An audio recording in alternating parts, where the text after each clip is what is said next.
Good morning guys! For today's video, nandito tayo ngayon sa Divisoria Mall basement dito sa may parking area. Time check is 5:40 ng madaling araw. Maaga kami kapag Divisoria kami kapag may dalang sasakyan kasi inahabol nga namin yung parking. Kaya yung mga gustong mag-Divisoria mamili, lalo na yung mga may dalang sasakyan, agahan nyo po.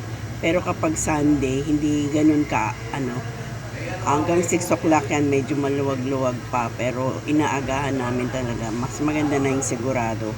Lalo na kapag Sabado, guys. Kailangan nandun na kayo. May pila kasi dito kapag sa parking ng basement ng Divisoria Mall. Kailangan mga 5 o'clock pa lang or 4:30 nandun na kayo sa labas, nakapila na kayo. Dahil kung hindi, mauubusan talaga kayo.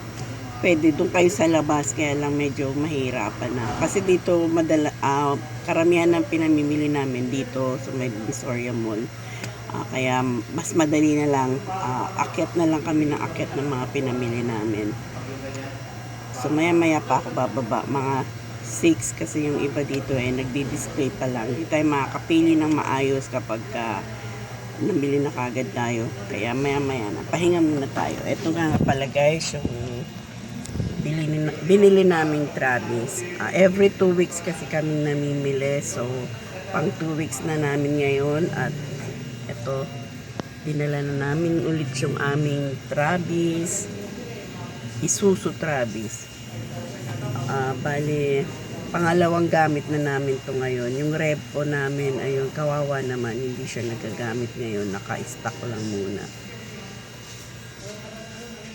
Kasi kailangan namin itong gamitin para ma-break in. Dahil bago pa nga. Papakita ko sa inyo kung ano yung mga mabili ngayong March. Kasi March na at more on graduation day. So ang karamihan bibilin ko is yung mga pang graduation, yung mga accessories, mga pang makeup, mga ganyan kasi nga graduation. At saka mamimili tayo ng mga toy pads, mga laruan kasi ubos na yung marami nang nabawas sa ating laruan. Lalo na ngayon magbabakasyon, ang mabili naman ngayon mga laruan, mga candies yan. Ang candies naman lagi naman yung mabili. Yan ang mga bibilihin natin ngayon, mga candies, mga toys, mga accessories, school supplies. Mabili pa rin naman yung school supplies natin. Nakalista na yon at pipick upin ko na lang doon sa suki ko sa may PKB school supplies. Dating RJB, ngayon PKB na. Pangalan daw yun ng kanyang mga anak. Sa may Santo Cristo Street. Kompleto po sila, kaya masarap mamili sa kanila dahil marami kayong pwedeng pagpilian.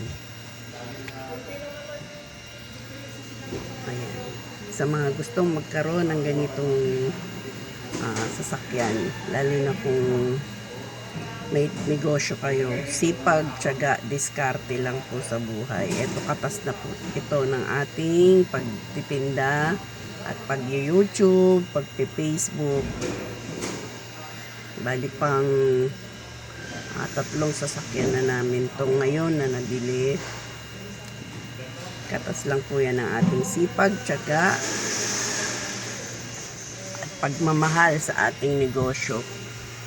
Kaya wag po tayong mapapagod magtinda, wag po tayong magsasawa kasi yan po ang ating source of income.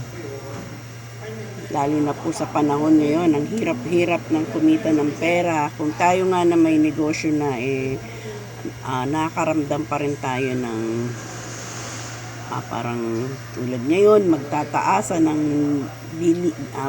bilihin dahil nga nagkakaroon ng gera sa Middle East. Ayan, kaya tumataas na naman lahat yan. Gasolina, mga gasol, mga pangunahing bilihin, sigurado yung tataas. Paano pa kaya yung mga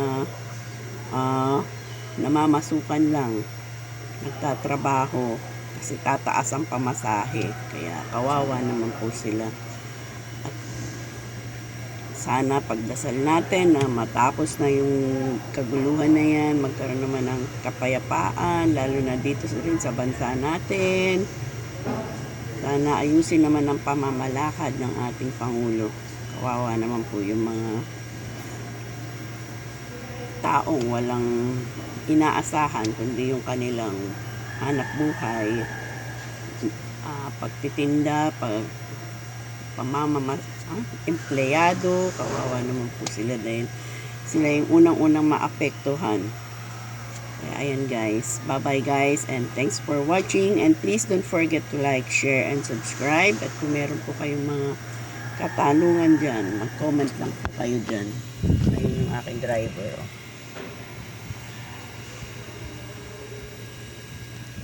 Ganado siya mag-drive ng kanyang Travis. Bye bye guys, at maya maya bababa na tayo dito.